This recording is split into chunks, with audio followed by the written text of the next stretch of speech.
Amados, hoje nós vamos pensar um pouquinho sobre o tema do trabalho, tendo a consciência que quando falamos sobre trabalho, nós estamos falando de um dos temas mais importantes da vida de qualquer ser humano. Só tem 3 tipos de pessoas aqui nessa noite: aqueles mais novos que estão se preparando para o trabalho, aqueles na meia idade que já estão com a mão na massa trabalhando, e aqueles já de idade mais avançada que estão descansando dos seus trabalhos por meio de uma aposentadoria ou o que for.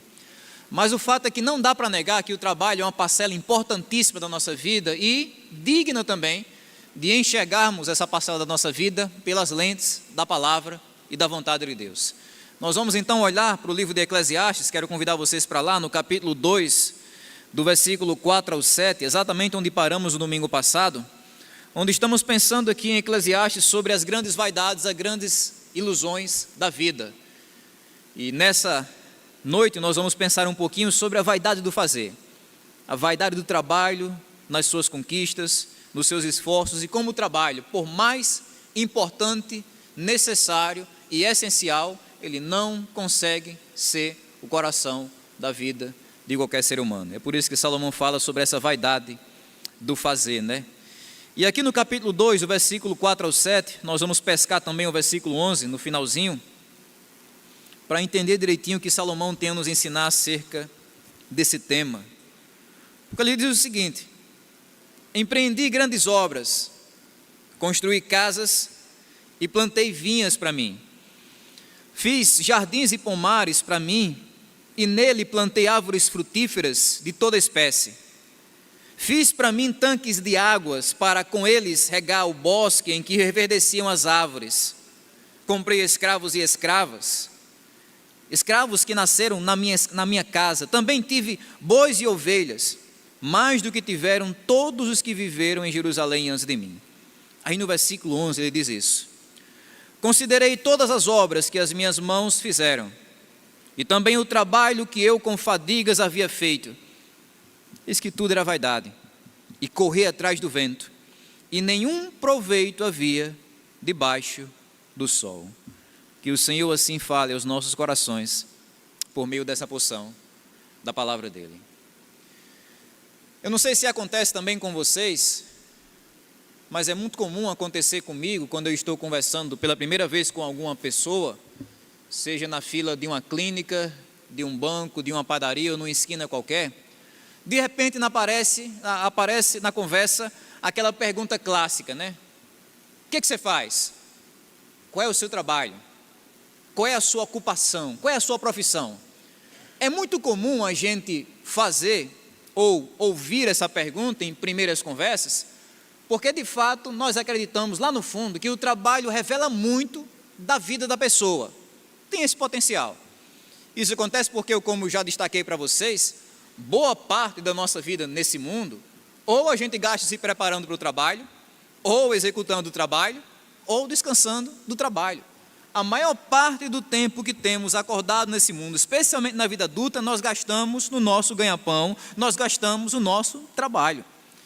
Porque de fato, amados, não tem ninguém que possa questionar que o trabalho é uma parte importante da nossa vida. O que é questionável é quando nós usamos o trabalho para definir a importância da nossa própria vida.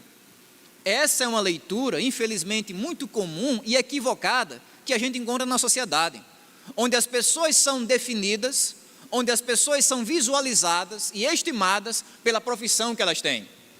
Então, se você for uma pessoa muito importante, ou seja, se você tiver um trabalho muito bem pago, money, aí você é uma pessoa que o mundo precisa de você, você é uma pessoa importante, o mundo não pode existir sem você. Mas, se você for uma pessoa com um trabalho simples, mal remunerado, é como se você fosse tratado como um ser humano de segunda categoria, uma pessoa irrelevante. É o grande mal que a nossa sociedade comete de julgar pela aparência. Tem muita coisa errada nesse tipo de visão. Mas o principal erro que a sociedade comete nesse ponto é achar que a nossa vida profissional é um termômetro para a nossa vida existencial. É achar que nós somos aquilo que nós fazemos. É como se o sentido da minha vida pudesse ser achado naquilo que eu ganho. E é uma ideia que muitas vezes, sem a gente nem sequer perceber, ela começa a criar raízes no nosso coração. nós começamos a criar uma conexão quase que inseparável entre o que nós somos e o que nós fazemos. A gente começa a misturar as coisas. Qual é a sua identidade? É a minha profissão. Alguém chega e pergunta: o que você é? O nosso instinto, num primeiro momento, não é dizer: eu sou um ser humano, criado à imagem do Deus do universo, que foi corrompido pelo pecado, mas que foi redimido graciosamente por meio de Jesus Cristo lá na cruz e garantido agora para a eternidade. A gente não responde isso no primeiro momento. Quando alguém chega e pergunta o que você é, o nosso primeiro instinto é responder o quê? Nossa profissão. Eu sou um pastor, eu sou um vendedor, eu sou uma professora, eu sou uma enfermeira, eu sou isso, eu sou aquilo, eu sou um profissional dessa área, daquela outra área. É no modo automático mesmo, amados. É como se lá no fundo a gente meio que acreditasse na ideia de que a nossa vida se resume àquilo que nós fazemos com ela, aquilo que nós fazemos no nosso trabalho.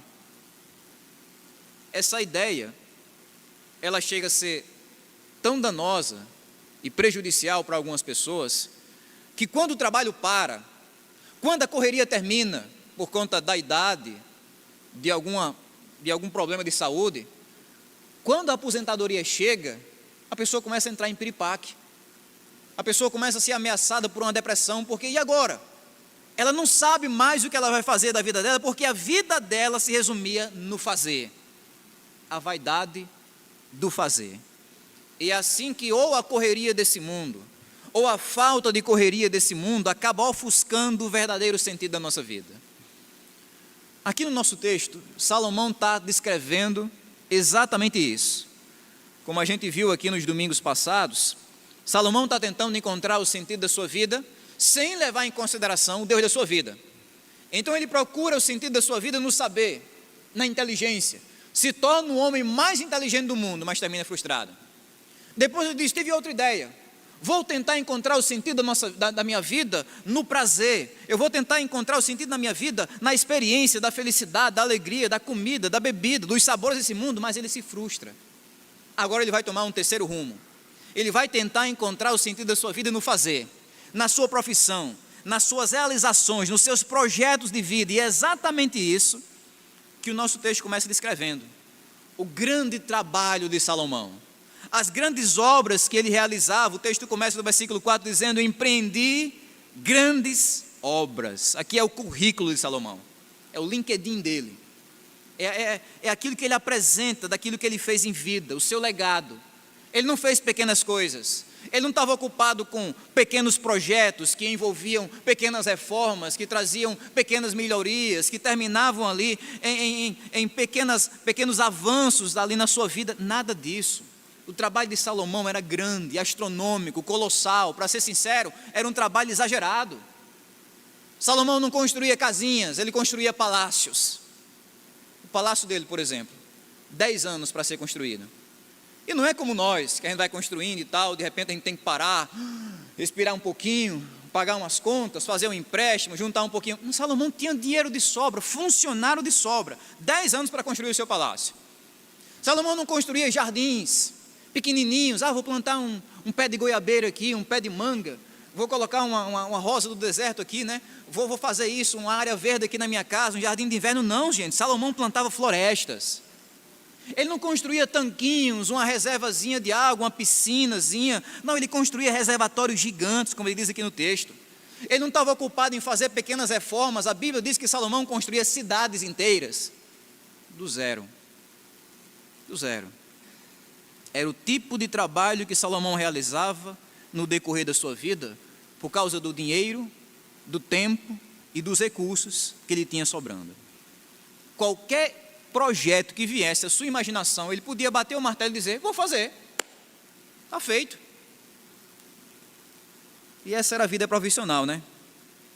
Que Salomão levava, construindo ao redor de si, com suas próprias mãos, os maiores projetos arquitetônicos do mundo daquela época, que deixava as pessoas de boca aberta. Mas isso acontecia não só por causa do dinheiro de Salomão. Isso acontecia por causa daquilo que a gente viu na primeira mensagem, por causa da inteligência de Salomão, da sabedoria de Salomão, da criatividade de Salomão. Quando o texto vai dizer que Salomão fez jardins e plantou todo tipo de árvore frutífera nesse jardim, e depois ele fez tanques de águas para regar aquelas árvores que estavam crescendo. O que é isso aqui? Do versículo 5 ao 6. Engenharia, inteligência, projeto pensado, aquele homem que de fato consegue ver a longo prazo. Ele constrói aquela floresta inteira, mas ele não deixa para morrer de sede no período da seca. É porque eu tenho dinheiro para plantar outra. Ele não faz isso. Salomão é esperto, ele vê a longo prazo, ele pesa as suas atitudes, ele pesa o amanhã, ele faz aquilo com a inteligência que o próprio Deus tinha dado para ele. É assim que ele age, como um arquiteto, como um construtor, como um engenheiro, como um mobilizador sem igual. Construindo florestas, fazendo tanques grandiosos para regar essas florestas e fazendo assim aquilo que Deus o chamou para fazer no seu trabalho. É como se ele estivesse usando a própria criatividade de Deus para turbinar sua produtividade. Porque, amados, vejam bem, o que Salomão está fazendo aqui nesses projetos é aquilo que Deus chamou o ser humano para fazer. É aquilo que Deus nos deu sabedoria e inteligência no nível humano para fazer. Trabalhar é exatamente isso. Deus coloca Adão num jardim. O que ele diz para Adão? Adão, fica aí, senta aí, observe a paisagem, descanse, relaxa, aproveite. Não. Adão, cultive a terra, guarde a terra, estenda esse jardim, cuide desse jardim, pode o jardim, se alimente do jardim, organize o jardim. Isso é o que Deus chamou Adão para fazer, e é isso que Salomão está fazendo aqui. Ele está usando a criatividade, a inteligência que o próprio Deus tinha lhe dado para trabalhar, porque isso é trabalhar. O que é trabalhar? Trabalhar é usar a criatividade e a inteligência que Deus nos deu para melhorar e transformar o mundo ao nosso redor. É isso que nós fazemos de segunda a sexta-feira. Nós estamos usando nossa vida, nossa habilidade, nossa criatividade, nossos dons, nossos talentos para melhorar o mundo ao nosso redor, para transformar o mundo ao nosso redor, seja através da comida, da estética, da arte, da música, da saúde, dos negócios, da venda, dos serviços gerais, da educação, do que for. O fato é que trabalho envolve exatamente isso. Porque a ordem que Deus deu lá no início para Adão, ela continua válida. Cultive o jardim, guarde o jardim, melhore o mundo ao seu redor. Essa é a visão cristã, meus irmãos, que nós temos de trabalho. Para nós que somos crentes, o trabalho não é só uma forma de ganhar dinheiro. Isso é para o mundo. Para nós que somos crentes, temos uma visão sagrada do trabalho. O trabalho, para nós, é uma forma de glorificar a Deus e de melhorar a comunidade ao nosso redor, de abençoar as pessoas ao nosso redor. É isso que nós entendemos por trabalho numa ótica cristã. É isso que o crente deve lembrar toda vez que ele estiver na mesa do consultório, no banco do seu carro dirigindo para fazer uma venda ou uma viagem, ou estiver escrevendo num quadro negro, ou estiver no home office em casa, ou em qualquer trabalho que ele possa executar nesse mundo. Ele está fazendo isso para a glória de Deus e para o bem das pessoas que estão ao seu redor. Porque isso é trabalhar. Julinho, liga essas caixas do retorno. Eu acho que tem um Bluetooth aqui nessas caixas aqui, que eu acho que está conectado, igual foi no primeiro domingo, viu, Juninho? Sai um som de WhatsApp, daqui a pouco sai um áudio, então é melhor desligar, deixar desligadinho aqui. Voltando, amados, o nosso trabalho, ele é realizado primeiramente para Deus. Primeiramente para Deus. Por sinal, esse foi o erro de Salomão. Porque o que nós vemos aqui no caso de Salomão é que o trabalho que ele fazia, na sua experiência de tentar ser feliz sem Deus, era para si mesmo. Olha o versículo 4, 5 e 6. A gente não vai ler por completo, mas veja o refrão que Salomão entoa nesses versículos aqui. Eu construí grandes casas, plantei vinhas para quem? Para mim. Versículo 5, fiz jardins e pomares, olha só o refrão, para mim. Versículo 6, fiz para mim tanques de águas. Dá para entender o refrão? O padrão de Salomão aqui? Ele não está fazendo aquilo para Deus, ele não está fazendo aquilo para a sua família, ele não está fazendo aquilo para o seu povo, que ele deveria cuidar como rei, ele está fazendo aquilo para si mesmo. É a visão de trabalho que ele está executando, baseada no seu egoísmo. Ele não está fazendo um jardim para as pessoas caminharem no final da tarde, ele não está fazendo um tanque que vai servir para as pessoas alimentarem seu rebanho como obra pública, não, ele está pensando apenas em si mesmo, como boa parte dos nossos políticos agem, né? Lá por Brasília, não sei das quantas, pensando em si mesmos. É assim que Salomão copiosamente e luxuosamente faz o seu trabalho para ele mesmo, porque ele está procurando ali, naquele trabalho, naqueles resultados, aquela alegria que vai fazer ele se sentir completo, um profissional 100% realizado.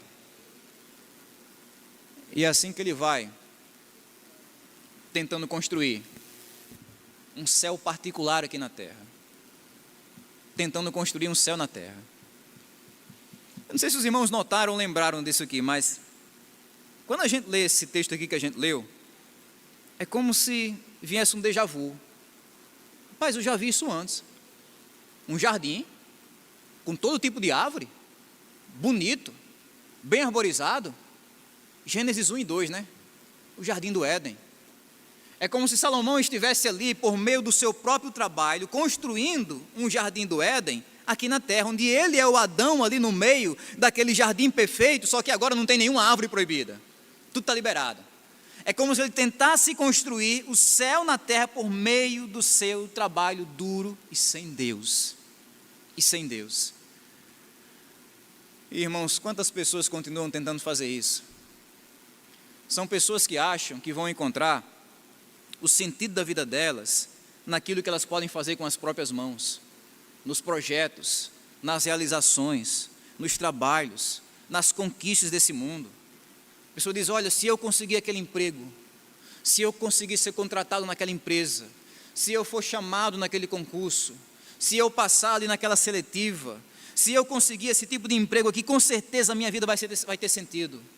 E outras pessoas dizem, não, é o seguinte, o que eu quero mesmo é construir minha casa, eu não quero um palácio que nem Salomão, não, eu estou contente aqui com minha casa, porque se eu conseguir construir minha casa, ou reformar minha casa, ou melhorar minha casa, ter aquela cozinha grande, se eu tiver aquela área gourmet na minha casa, se eu conseguir construir aquela chácara, aí sim eu vou ter paz na minha vida. Outros dizem, não, o que eu quero é um corpo funcional, eu quero mesmo é trabalhar numa dieta, numa academia, para estar 100% bem no meu trabalho com saúde, aí sim, eu vou me sentir feliz de verdade. Outros dizem, não, o que eu penso mesmo é na minha família, eu quero que os meus filhos sejam formados, eu quero que eles sejam bem remunerados, e aí sim, eu vou ter paz no meu coração. É a nossa correria, como Salomão, de tentar construir um céu na terra. Uma situação de vida, um espaço de vida onde a gente diga, isso aqui está bom demais para mim, isso aqui está perfeito. Isso basta para o meu coração. Vejam, amados, não há, parênteses aqui, absolutamente nenhum problema na procura que eu acabei de descrever para vocês. Emprego, conforto, saúde, prosperidade, estabilidade familiar, não há nada de errado nisso. Todo ser humano lúcido nessa terra procura exatamente essas prioridades no seu dia a dia. O problema não é procurar essas coisas. O problema é idolatrar essas coisas. É elevar elas ao lugar de Deus. É quando elas se tornam ou o nosso maior sonho ou o nosso pior pesadelo. Eu não vou conseguir viver sem isso.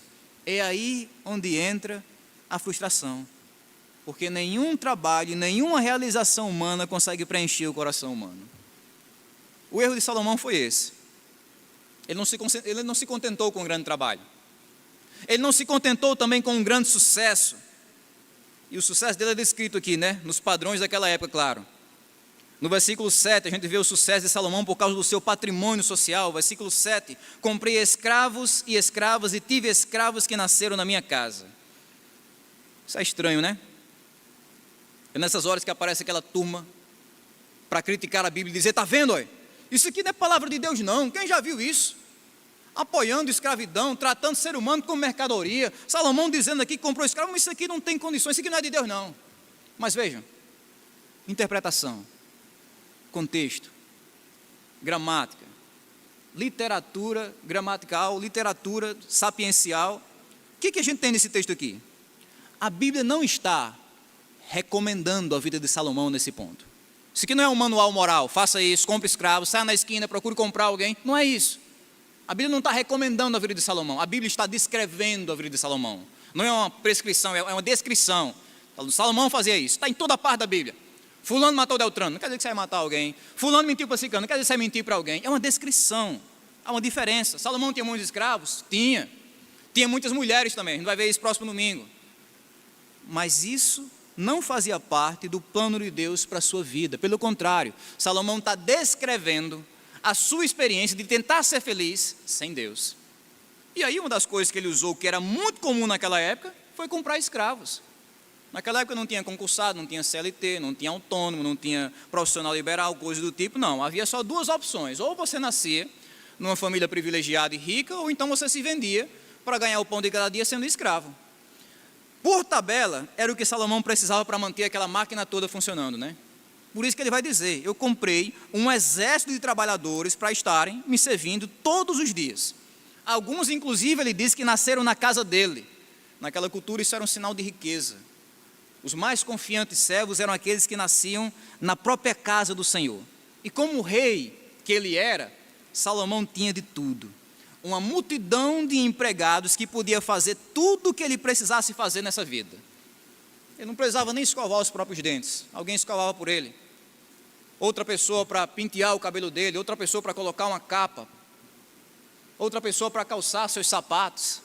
Ele tinha aquela multidão de pessoas à sua disposição. E além disso, ele vai dizer que tinha também uma multidão de bois, ovelhas, mais do que tiveram todos os que viveram em Jerusalém antes de mim. Esse aqui é o patrimônio material de Salomão. Numa época quando não existia real, dólar, euro, banco ou bolsa de valores, a riqueza das pessoas era medida assim. Tem quantas cabeças de gado? Tem quantas ovelhas? E Salomão tinha de sobra. Mais animais do que qualquer pessoa, não só daquele tempo ali, mas de qualquer pessoa das épocas passadas. Aqueles rebanhos que ele usava para alimentar suas festanças, como a gente viu domingo passado, né? Para alimentar o palácio, para alimentar a sua família, para alimentar seus trabalhadores, ele tinha a melhor geladeira, entre aspas, do mundo daquela época.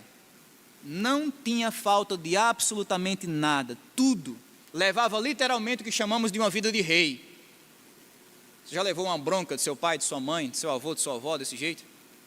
Levanta e vá buscar. Você quer levar uma vida de rei? Você pensa que é rainha? Você pensa que é princesa? Faça isso, acorda, vai dormir até... Vai não. Aquela vida fácil, né? Salomão tinha esse tipo de vida, literalmente a vida de rei.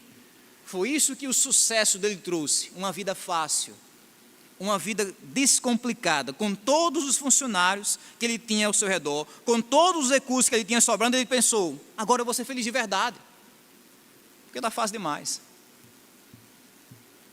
Hoje, meus amados irmãos, isso aqui continua sendo um ídolo na nossa sociedade.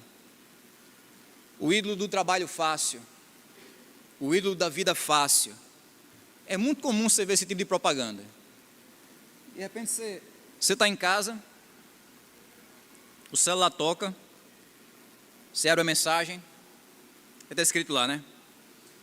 Venha ganhar R$2.000 por mês trabalhando 1 hora por dia em home office. Clique no link. Trabalho fácil, né? Eu estava escrevendo essa mensagem ali atrás na semana, de repente, escutando uma música de fundo musical no YouTube, e aí estourou uma propaganda. Eu não pago no YouTube, estourou uma propaganda. Seu trabalho é monótono, seu trabalho é difícil, venha para a nossa equipe, faça investimentos que vão durar para o resto da sua vida. Sabe, o ídolo do trabalho fácil. E tem muita gente que clica, tem muita gente que liga de volta, tem muita gente que vai no link, tem muita gente que coloca o nome, tem muita gente que compartilha os dados, cai no golpe. Por quê? Porque essas propagandas refletem uma aspiração universal. Ah, se eu pudesse reverter a maldição de Deus lá do Jardim do Éden e trabalhar para ganhar o meu pão sem ter de suar. Ah, se eu pudesse. É porque as pessoas querem. Aquele tipo de trabalho, aquele tipo de vida fácil, onde, igual a vida de Salomão, a gente vai finalmente encontrar algum tipo de sentido. Ah, se eu pudesse pagar uma pessoa para me ajudar na luta lá em casa. Ah, se eu pudesse contratar mais funcionários aqui para a minha empresa, para suprir essa lacuna na minha produtividade, o meu ramo seria outro. Ah, se eu pudesse ter um tipo de trabalho onde eu trabalhasse menos dias e ganhasse mais dinheiro. Ah, se eu pudesse ter acesso à minha aposentadoria agora com 30 anos de idade, aí a vida seria perfeita. A gente imagina que a vida fácil é a garantia de uma vida feliz. Mas Salomão tinha tudo isso, né? Funcionários, conforto, prosperidade, recursos, uma família real. E mesmo assim ele diz, eu terminei infeliz. Porque, amados, o sentido da nossa vida não está nas facilidades dessa vida. O sentido da nossa vida não está nas molezas dessa vida. As pessoas que acham que precisam de alguma maneira dessas coisas, o que elas de fato precisam, não é trocar de emprego, não é trocar do banco, da linha de crédito, não é trocar de família para uma família mais rica. O que elas precisam é trocar a visão da vida delas. E entender que a felicidade da vida não está nas facilidades dessa vida. Foi isso que Salomão sentiu na pele. Ele não fracassou porque ele estava sem nada. Ele não fracassou porque ele chegou só na metade. Se tivesse ido um pouquinho mais, não, ele chegou no topo, lá em cima. E mesmo assim ele disse que terminou frustrado. É o que ele diz na sua avaliação, no versículo 11 agora, onde ele descreve a grande decepção que veio para o seu coração. Ele diz, considerei todas as obras que as minhas mãos fizeram. A palavra considerar aqui é importante. Significa literalmente olhar nos olhos. Significa encarar de frente. Foi isso que Salomão fez. Ele parou tudo que estava fazendo, colocou sua história diante de si no espelho e começou a pesar suas atitudes, pesar seu futuro, examinar sua vida, examinar sua correria, fazer uma avaliação honesta do seu trabalho suado. Isso é raro. É incomum que isso aconteça. O que acontece às vezes é o contrário. As pessoas estão tão empolgadas com a correria da vida, o trabalho, que elas nunca param para se perguntar o que vem depois do trabalho. Elas nunca param para se perguntar o que é que vem depois dessa vida. É só correria, não sobra tempo para perguntar. Mas às vezes não é nem a falta de tempo.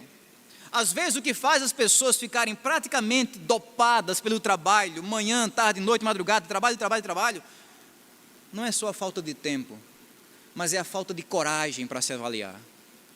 A pessoa não tem coragem de perguntar o que é que vai acontecer depois daquele trabalho, porque ela sabe que a resposta para aquela vida centrada no aqui e no agora que ela vive, é frustrante. Foi a resposta que Salomão descobriu, né? Eis que tudo era vaidade e corria atrás do vento. Vento. Um vento que pode ser sentido, mas não retido. Um vento que vem rapidamente, vai embora mais rapidamente ainda. Vapor, uma bolha de sabão, uma neblina. A prova disso é que a arqueologia mal encontra resquícios disso aqui que Salomão fez, exceto alguns tanques que ele realizou que foram descobertos ali por aquela região.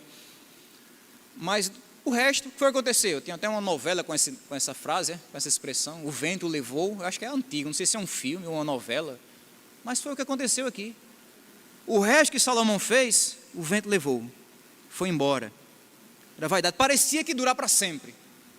Eu fico imaginando uma pessoa comum lá na inauguração do palácio que demorou 10 anos para ser construído. Rapaz, isso aqui vai durar para sempre. Pode cair a metade da banda do mundo, isso aqui vai permanecer de pé. Mas aí, foi embora, acabou-se. Os irmãos que são aqui mais avançados em dias, sabem falar melhor do que eu disso aqui. Coisas que os irmãos viam na infância e diziam, rapaz, isso aqui é impressionante. Aqui na cidade, um lugar, uma empresa, uma casa, uma mansão, uma pessoa muito importante, dizia, rapaz, isso aqui vai durar para sempre, isso aqui nunca vai acabar. Você passa hoje, cadê? Não sobrou nenhum tijolo, não sobrou nenhum cabelo. Passa rapidamente. É o que Salomão diz aqui. Todo aquele trabalho dele empacou numa grande limitação. Ele diz, nenhum proveito havia debaixo do sol. É o limite de tudo que nós se matamos para fazer nessa terra. O sol, o céu, a morte, nada daquilo do que podemos construir com nossas mãos consegue atravessar o véu da morte, consegue ir para além do sol, consegue ir para a próxima vida. São coisas transitórias, coisas passageiras. Foi como o escritor Samuel Johnson disse para um determinado milionário, que levou ele num passeio na sua propriedade, e mostrou a mansão, e mostrou o lago, e mostrou os móveis, e mostrou as riquezas, e mostrou o campo, e mostrou a fazenda, e mostrou o gado, e mostrou a propriedade luxuosa, até que no final da visita o escritor e pensador olhou para aquele milionário e disse, rapaz, com toda essa prosperidade, Deve ser difícil aceitar a ideia de morrer, né? Você constrói isso tudo e morre, e não coloca nada no bolso, nada no caixão. Rapaz, deve ser difícil aceitar a ideia de morrer. É o que Salomão está dizendo aqui, amados. Sem Deus, os maiores sucessos que temos nesse mundo, na nossa vida profissional inclusive, se tornam vaidade, coisas que o vento leva, vapor, fumaça, termina no fracasso e na tristeza, porque a morte vem e desfaz aquilo tudo, tudo aquilo que a gente se matou para construir durante toda uma vida. Porque, amados, só existe um único trabalho em todo o universo que consegue atravessar o limite do sol, que consegue atravessar o limite da vida, que consegue atravessar o limite do céu. E não é o nosso trabalho, é o trabalho de Deus. É o trabalho de Deus através do Evangelho. É o trabalho que Jesus fez ao descer para esse mundo e assumir uma forma humana, para viver nossa vida e morrer nossa morte. É o trabalho que Jesus concluiu ao ressuscitar dos mortos e ascender para a destra de Deus, para receber qualquer pessoa que se arrepende dos seus pecados e que confia de todo o coração nesse maravilhoso Evangelho. Esse é o único trabalho que pode trazer um sentido não só completo para a nossa vida, mas um sentido eterno para a nossa vida. Esse é o trabalho mais importante do mundo, porque é o único trabalho que consegue nos levar para além desse mundo. Essa é a boa notícia que Salomão deixa implícita aqui no texto. Essa é a conclusão que Salomão quer levar o nosso coração a chegar. No seu trabalho você não consegue além desse mundo, mas no trabalho de Deus, você consegue. Você pode, porque o sentido da vida não está no que fazemos. O sentido da vida está naquilo que Deus fez por nós em Cristo Jesus. Irmãos, isso aqui é tão libertador. É tão libertador você passar a sua vida toda dependendo de um trabalho que você nem consegue realizar por si mesmo, mas que Deus realizou por você. Porque veja, se eu dependo de mim mesmo, do meu sucesso, do meu desempenho, do meu corpo, da minha saúde, do meu patrimônio, da minha produtividade, se eu dependo de mim mesmo, como é que eu vou terminar? Ansioso, me comparando com os outros, outra pessoa conseguiu isso e eu não consegui aquilo, muitas vezes me culpando por aquilo que eu não consegui, triste, cabisbaixo, quando eu fracasso. Quando eu dependo de mim mesmo, é o que acontece, eu me torno ansioso. Ou então eu consigo superar todo mundo, chegar no topo da vida e mesmo assim ficar frustrado igual Salomão. É por isso que não dá para depender de mim mesmo. Agora, se eu dependo de Deus e daquilo que Ele fez por mim, aí sim, não importa se eu estou com saúde ou sem saúde, se meu trabalho está dando certo ou está dando errado em algumas áreas, não importa se eu estou tendo muito lucro ou pouco lucro, não importa se eu tenho esse perfil A ou esse perfil B, se as pessoas estão me reconhecendo ou não estão reconhecendo, não importa, se eu dependo do trabalho que Deus fez por mim em Cristo Jesus, aí sim eu me sinto confiante, seguro, contente, alegre, porque eu sei que no fim das contas não depende de mim, depende do Deus que trabalhou por mim. O Criador do universo, que através de Cristo trabalhou por mim até as últimas consequências da vida do seu Filho. Então, se Deus fez isso por mim, tudo faz sentido. É assim que eu vou trabalhar, dar o meu máximo, fazer grandes coisas, ser de fato produtivo na minha vida profissional, me tornar um ótimo profissional aqui na cidade, mas sem me tornar um refém da vaidade, sem me tornar um refém das minhas próprias mãos, porque lá no fundo nós sabemos que Deus já fez o máximo por nós em Cristo Jesus e isso nos basta. É o trabalho mais importante do mundo, irmãos. Não é o que a gente vai fazer amanhã de manhã, mas é aquilo que Deus fez por nós 2000 anos atrás, quando mandou o seu Filho Jesus para nos dar a vida eterna e nos dar a salvação através do seu maravilhoso Evangelho. Que Deus então nos ajude, amados, a colocar essas verdades em nossos corações e que possamos assim entender que o trabalho mais importante que podemos desfrutar nesse mundo é realizado pelas mãos de Deus, através do seu Filho Jesus, para nos dar a vida eterna, salvação e uma alegria que nunca acaba.